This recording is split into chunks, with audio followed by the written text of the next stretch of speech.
The radio crackles with controlled panic. "We are combat ineffective. 3 urgent surgical, 2 routine. Cannot move without taking casualties. Enemy has us zeroed in every position." Lieutenant Commander Jake Morrison presses himself flat behind a mud wall that's disintegrating under sustained PKM machine gun fire.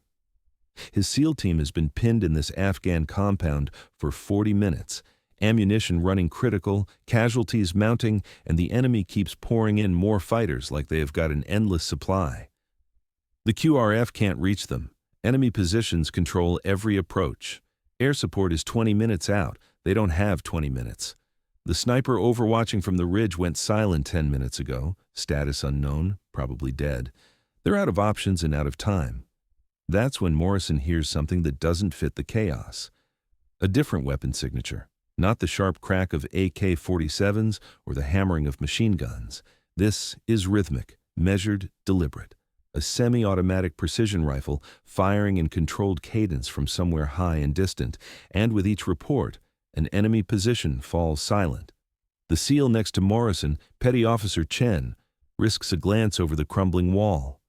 "Sir, the machine gun nest on the eastern ridge just went dark. So did the RPG team on the roof. And that sniper who's been hammering us from the tower, he just disappeared." Morrison doesn't understand what's happening, but he knows opportunity when he hears it. "All elements, prepare to move on my command. Someone just gave us a window." Before we reveal who's eliminating an entire enemy force with precision so perfect it seems impossible, drop a comment telling us where you're watching from and hit subscribe. Because what happened next wasn't just marksmanship.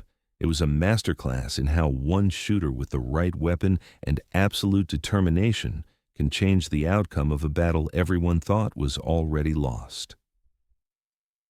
Staff Sergeant Monica Blake had been watching the SEAL team's situation deteriorate for 37 minutes from her position 800 meters away on the opposite ridgeline. She'd seen them get ambushed moving through the compound, watched them take casualties trying to establish defensive positions, counted the enemy fighters flowing into the area like water finding cracks. Her original mission was simple: provide overwatch for the SEAL element conducting a high-value target raid in the valley below. She was supposed to observe, report threats, maybe take a few precision shots if absolutely necessary. Standard supporting role for a sniper attached to a SEAL operation. But 30 minutes ago, her spotter, Corporal Davis, took a round through the shoulder from an enemy sniper who'd located their hide. Davis was stable but combat ineffective, bleeding controlled but unable to continue the mission. The team medic was with the SEALs getting shredded in the compound, and the enemy was systematically destroying Morrison's team. Monica had made a decision that would either save lives or get her court-martialed. She was going to take every shot she could make, regardless of doctrine, regardless of ammunition conservation, regardless of the fact that engaging this many targets would definitely compromise her position.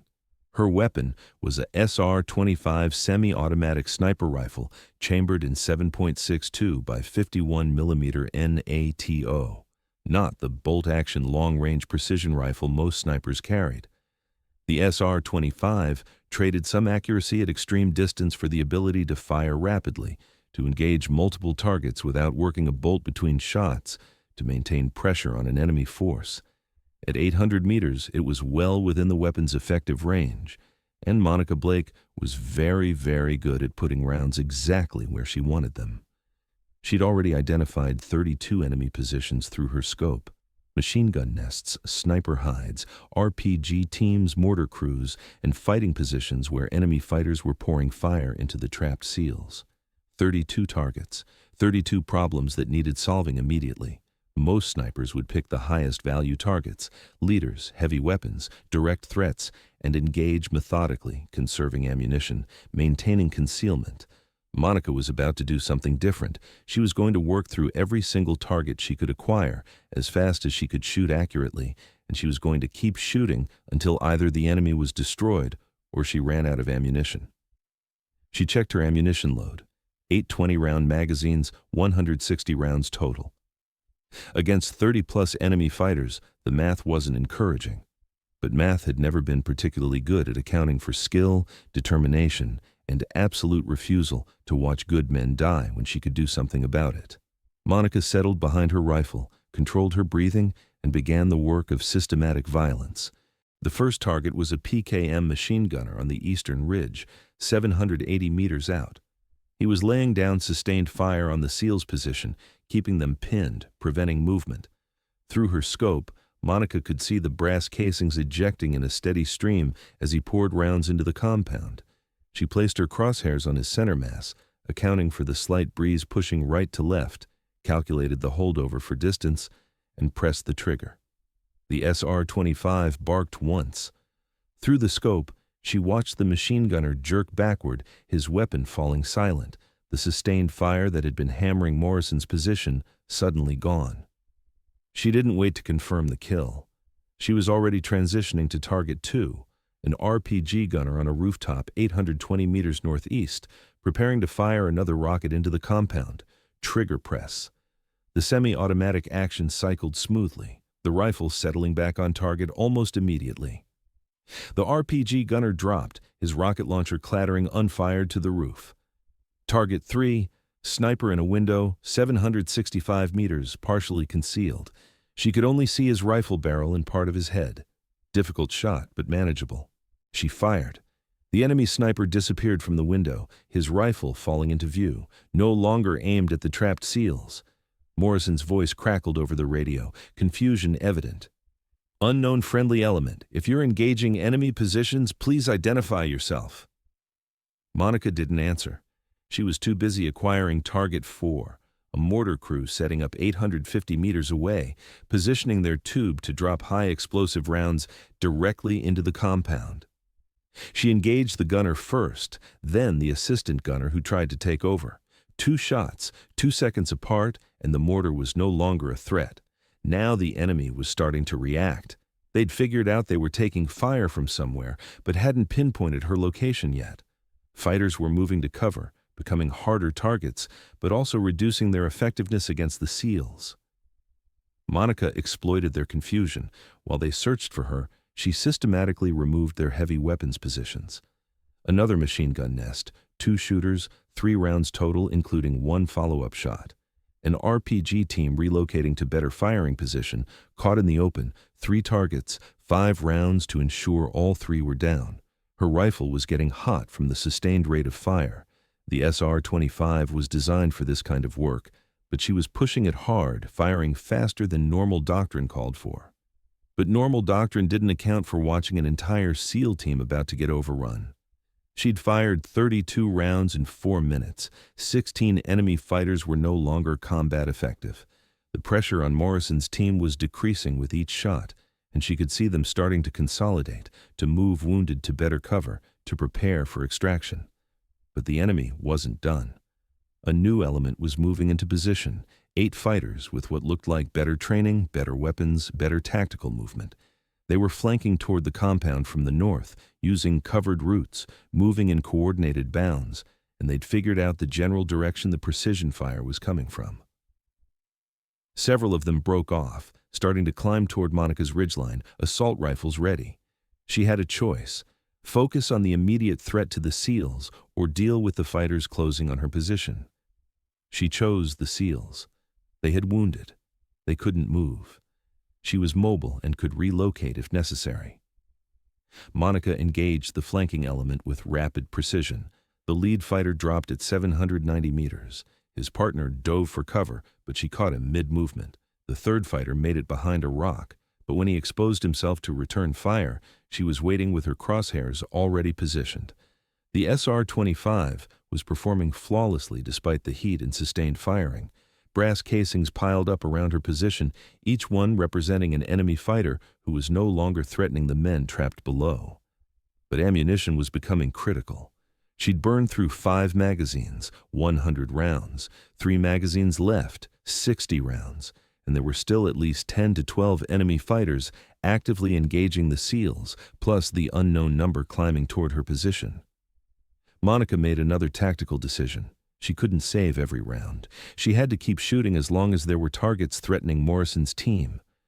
She reloaded smoothly, muscle memory taking over, and resumed firing. A fighter trying to maneuver closer to the compound, down. Another machine gunner setting up in a new position, eliminated before he could fire a burst. An enemy officer trying to coordinate the assault from behind cover, found the cover inadequate when Monica's 7.62mm round punched through the mud brick he was hiding behind. The enemy assault was collapsing. Not because they were cowards. These were experienced fighters who'd been winning the battle 5 minutes ago. But they couldn't fight what they couldn't see, couldn't suppress a threat they couldn't locate, couldn't advance when their leaders and heavy weapons kept disappearing under precision fire from 800 meters away. Morrison's team exploited the breathing room. The SEALs began returning organized fire, no longer just defending, but actively clearing threats. Their training and equipment were superior. They just needed the opportunity to use it. Monica was giving them that opportunity, one trigger press at a time. Then, the enemy fighters climbing toward her position opened fire. Rounds cracked over Monica's head, impacting the rocks around her position. They'd gotten close, maybe 300 meters below her ridge, and they were shooting with the desperation of fighters who knew they were losing and needed to kill the sniper who was destroying their ambush. She had to move. This position was compromised. But she also had clear shots on the fighters coming up the hill, and the SEALs still needed her covering fire. Monica made a decision that prioritized mission over personal safety. She would stay in this position and keep shooting until either the enemy was defeated or she was forced to displace by direct assault. She transitioned to the closer threats, the fighters climbing toward her. At 300 meters, the SR-25 was devastatingly accurate. She dropped 3 of them in rapid succession, her semi-automatic rate of fire overwhelming their ability to find cover fast enough. The remaining 5 scattered, trying to flank her position from multiple angles. Smart tactics, but they were operating in terrain she'd studied for hours while setting up her hide. She knew every rock, every fold in the ground, every approach route. She caught one trying to use a gully for concealment. He'd forgotten that 800 meters away she had elevated position and could see down into his covered route. Another tried to rush from rock to rock, but Monica's trigger timing caught him mid-bound. Her bolt locked back. Empty magazine. She dropped it, seated a fresh one, released the bolt, and was back in the fight in under 3 seconds. 2 magazines left. 40 rounds. The math was getting tighter. Below in the compound, Morrison's team was preparing to move. She could see them organizing casualty evacuation, establishing security, getting ready to break contact now that the enemy pressure had decreased. But there were still enemy fighters in position, still threats that could shred the SEALs during their withdrawal. Monica identified 5 positions that had clear fields of fire on the compound's only exit route. She engaged them systematically. The range was long for rapid shooting, between 800 and 900 meters, but she'd been making these shots for the past 20 minutes. Her holds were automatic now, her trigger control perfect, her breathing synchronized with the rifle's natural pause. 5 positions, 7 enemy fighters total. She took them all within 90 seconds, burning through precious ammunition, but clearing the path for Morrison's team to move. "Unknown friendly sniper," Morrison's voice came through her radio again. "We are moving to extraction point Alpha. Enemy resistance has collapsed. I don't know who you are, but you just saved our asses. Thank you." Monica allowed herself one deep breath, the first moment of reduced tension in 30 minutes. The SEALs were moving. They'd be clear in 5 minutes. The mission was succeeding despite the ambush.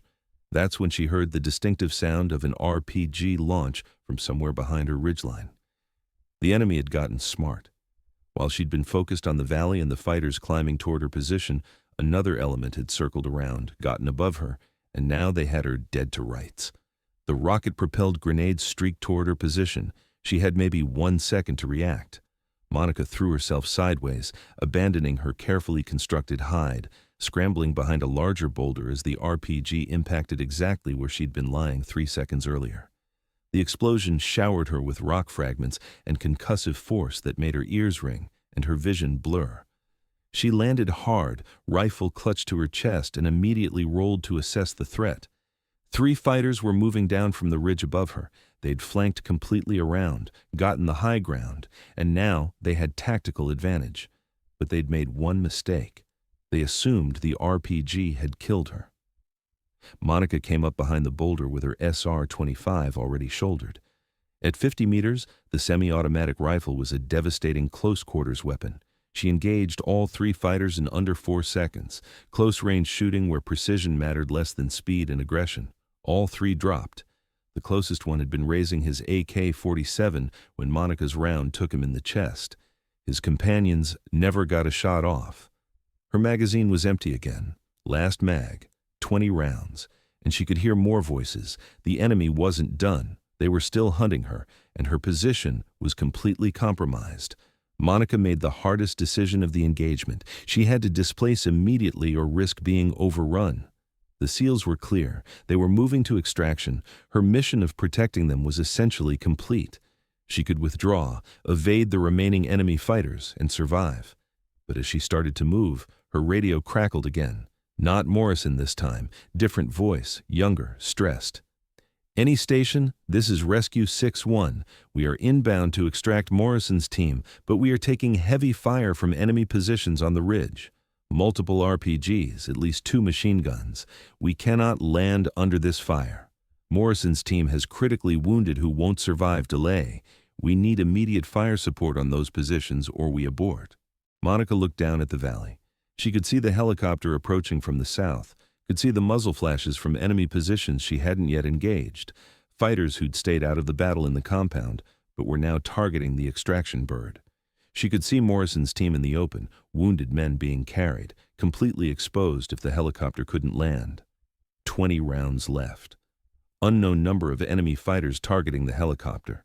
Her position compromised and enemy closing on her location. The tactical decision was clear. Withdraw, save herself. Morrison's team would have to find another extraction method. Monica Blake had never been particularly good at following tactical decisions when they meant abandoning people who needed her. She found a new firing position with a clear view of the valley, seated her last magazine, and began engaging the anti-aircraft positions. The first target was an RPG team tracking the helicopter. Monica's round took the gunner as he was aiming, the rocket firing wild into empty sky as he dropped.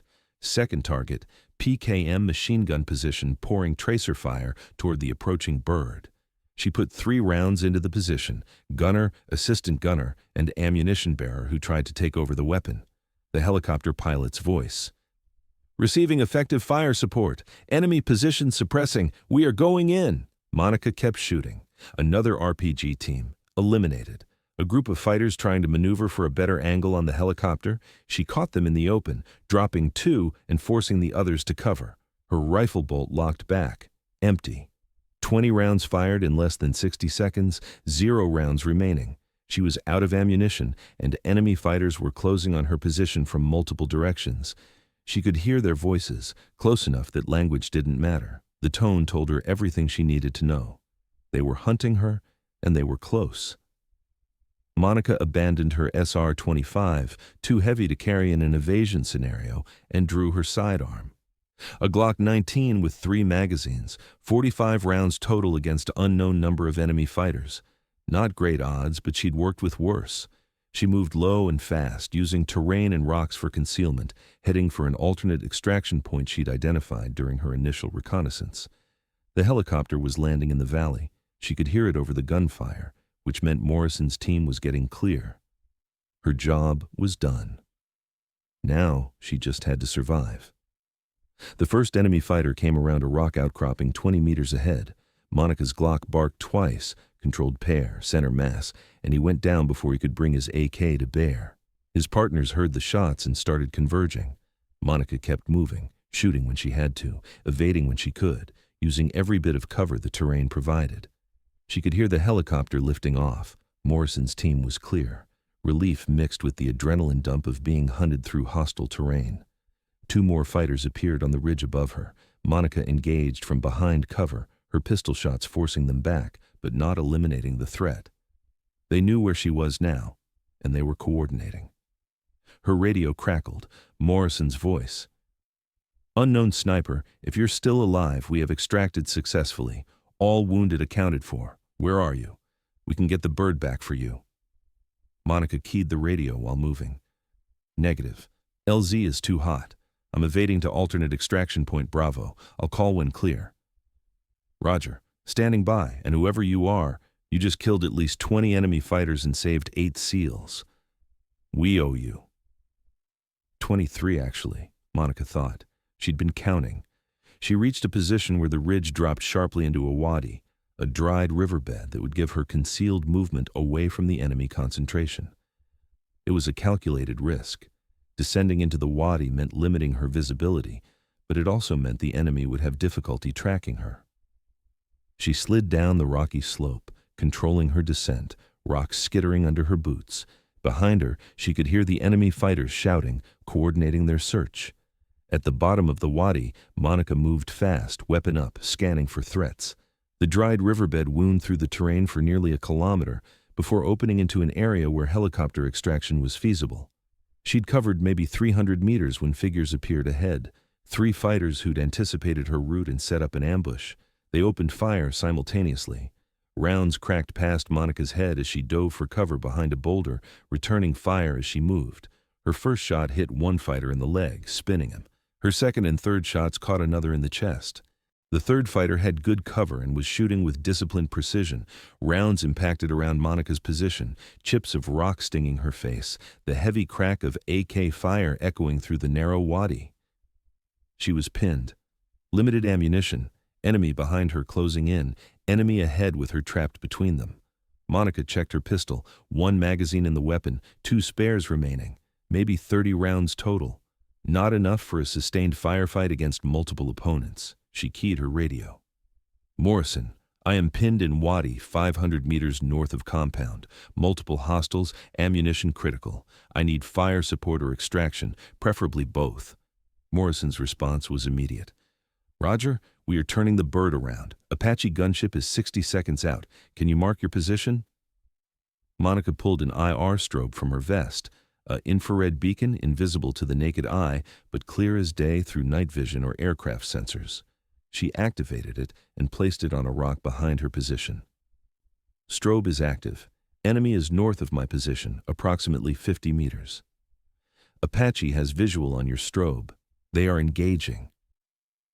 The AH-64 Apache attack helicopter came in low and fast, its 30mm chain gun already spinning up. The pilot had identified the enemy fighters through thermal imaging and weapon sensors, and he was bringing overwhelming firepower to solve Monica's problem. The chain gun erupted with a sound, like the world's angriest buzzsaw. High explosive rounds tore into the wadi ahead of Monica's position, shredding the rock where the enemy fighters had been positioned. The effect was immediate and devastating. The enemy fire stopped abruptly, replaced by the echo of the Apache's guns and the sound of debris raining down. Targets destroyed, the Apache pilot reported. You're clear to move north. Extraction bird is inbound 30 seconds. Monica didn't waste time. She sprinted through the wadi, weapon up, moving toward the sound of approaching rotors. Behind her, she could hear the Apache engaging remaining enemy fighters who'd been pursuing through the ridgeline, buying her precious seconds with each burst of its gun. The Black Hawk helicopter appeared over the ridge, already descending into the wadi despite the difficult terrain and limited clearance. The pilots were pushing the aircraft's capabilities to get to her. She reached the extraction point just as the wheels touched down. The crew chief was hanging out the door, weapon ready, providing security.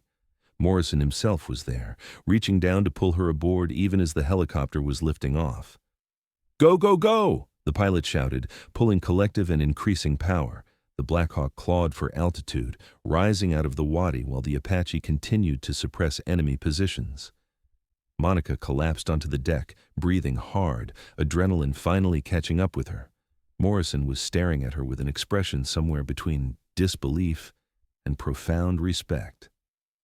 You're the sniper? You took out 20+ enemy fighters by yourself? Monica managed a tired smile. 23 confirmed. Maybe a few more I didn't verify. And I had help. She gestured toward Corporal Davis, who was lying on the opposite side of the helicopter with his shoulder bandaged, grinning despite the pain. She spotted me the first 10, Davis said, then took a round and I had to work alone. Morrison shook his head slowly. 23 targets at 800 meters, semi-auto rifle, under fire, while protecting my entire team. He extended his hand. I'm Jake Morrison, and I need to know who the hell you are. Staff Sergeant Monica Blake, 2nd Ranger Battalion, attached to SOCOM for sniper support operations. Blake. Morrison tested the name. Yeah, that name is going in my after-action report with a strong recommendation for whatever medal they give for saving 8 SEALs from getting overrun while simultaneously engaging 30 enemy fighters solo. One of the wounded SEALs, his leg wrapped in blood-soaked bandages, spoke up from where the medic was working on him. That's called a Medal of Honor, sir, for conspicuous gallantry and intrepidity at the risk of life above and beyond the call of duty. Monica waved that off. Just doing my job. You were in trouble. I had the position and the weapon to help. Pretty simple math. Simple math. Morrison laughed, but there was no humor in it, just exhausted respect. You engaged targets at ranges most snipers wouldn't attempt, at a rate of fire most snipers couldn't maintain, and you did it while your own position was under assault. That's not math. That's not even skill. That's something else entirely.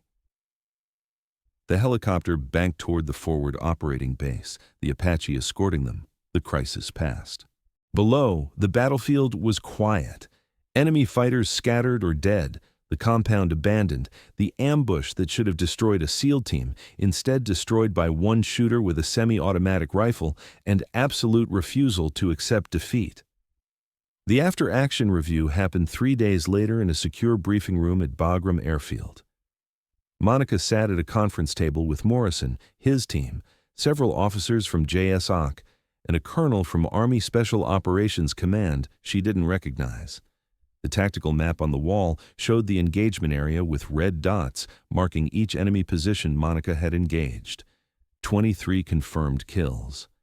An additional 7 probable kills where enemy fighters had been hit, but bodies weren't recovered. 30 enemy combatants neutralized by one shooter in approximately 45 minutes of sustained combat. Morrison was presenting the chronology. At 13:47 hours, my team was ambushed during our exfil from the target compound. We immediately took casualties, 3 wounded in the first 60 seconds. Enemy fire was coming from prepared positions in 3 directions. We were pinned with no cover and diminishing ammunition. He clicked to the next slide showing the timeline. At 13:52, Staff Sergeant Blake began engaging enemy positions from her overwatch location 800 meters distant. Over the next 30 minutes, she systematically eliminated enemy machine gun positions, sniper hides, RPG teams, and mortar crews that were destroying my team. The colonel from SOCOM leaned forward.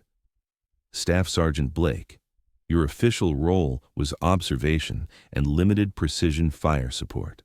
What made you decide to engage at this scale? Monica met his gaze directly. Sir, I watched the SEAL team take casualties and get pinned in a position that was going to get them all killed. I had the weapon, the ammunition, and the position to change that tactical situation. Waiting for approval or sticking to my limited engagement parameters would have meant watching good men die while I had the capability to prevent it. So you made a command decision to exceed your authority and engage 30 enemy fighters with a weapon system not optimized for that range or rate of fire. Yes, sir. I assessed that the mission success and the lives of the SEAL team took priority over following doctrine that didn't account for the actual tactical situation. The colonel's expression was unreadable. And when your position was compromised and you were taking direct fire, why didn't you immediately withdraw? Because the extraction helicopter was taking fire from positions I hadn't yet engaged. Morrison's team had critically wounded who needed immediate evacuation. I had ammunition remaining and clear shots on the anti-aircraft positions. Withdrawing would have meant the helicopter couldn't land and the wounded would have died. So even when your own life was in immediate danger, you continued engaging enemy targets to protect the extraction. That's correct, sir, Morrison interjected. Sir, if I may, Blake's actions saved my entire team. She put herself at extreme risk to provide fire support that turned a catastrophic ambush into a successful mission. Every one of my men is alive because she refused to follow doctrine that would have left us to die. The colonel nodded slowly. I'm not criticizing, Commander. I'm trying to understand the decision-making process of someone who accomplishes what most people would consider impossible. He turned back to Monica. Staff Sergeant, your shooting performance was analyzed by our marksmanship specialists. 23 confirmed kills at 800 meters, average engagement time of 90 seconds per target using a semi-automatic platform. They tell me this represents skill that's in the top 1% of military snipers. I've had good training, sir. You've had more than good training. Your file shows you're a distinguished expert in rifle marksmanship. You've completed Army Sniper School, Advanced Urban Sniper Course, and 3 combat deployments. But what's not in your file is where you learned to shoot like this. Monica hesitated, then decided truth was the best option. My father was a competitive long-range shooter, sir. I grew up shooting 1,000-yard competitions. When I joined the Army, I already had fundamentals that most people take years to develop. Military training refined those skills and taught me to apply them in combat situations.